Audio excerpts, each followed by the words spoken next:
Un seul but a suffi à la Côte d'Ivoire pour s'imposer au stade Félix Houphouët-Boigny face au Soudan en éliminatoire de la Coupe d'Afrique des Nations de football CAN 2017. Un but inscrit à la 35e minute de jeu par le capitaine Gervinho. Une victoire qui permet aux éléphants de passer devant le Soudan au classement avec 4 points. La rencontre a été dans l'ensemble maîtrisée par les éléphants, mais le sélectionneur Michel Dussuyer espère procéder à des réglages avant le match retour.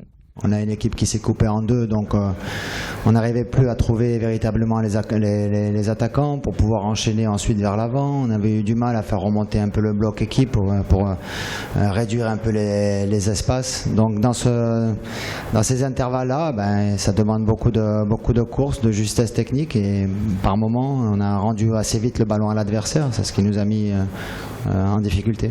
Certains joueurs de l'équipe nationale de Côte d'Ivoire n'ont pas eu leur rendement habituel, à l'image du défenseur central, Eric Bailly, remplacé en fin de partie suite à une petite blessure. Ce problème, je l'ai eu le dernier match contre le Barcelone. C'était en première mi-temps, j'ai eu un petit mal au niveau de l'adducteur. Donc je pense que c'est juste un mal. Je pense qu'avec ces jours de récupération, je vais vite récupérer et espérer jouer le match retour, voilà. Sinon c'est pas un problème sérieux.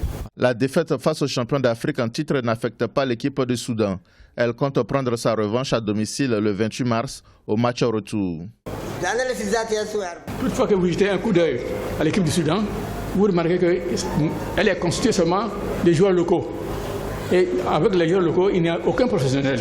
S'il n'y a pas de professionnels, il en manque physiquement, techniquement et professionnellement. Évidemment, vous allez avoir à constater qu'il y a une différence entre l'équipe soudanaise et celle de la Côte d'Ivoire. La Côte d'Ivoire est considérée de professionnels, c'est leur métier, alors que les Soudanais, ils sont des joueurs locaux. Donc la différence, en analysant ce match, est très visuelle. La Côte d'Ivoire prend la tête de son groupe avec cette victoire à domicile. Le match retour le 28 mars à Khartoum au Soudan s'annonce décisif. Une victoire des éléphants les mettra en orbite pour la qualification pour la phase finale de la CAN. Une défaite relancerait le Soudan pour décrocher l'unique billet pour le Gabon.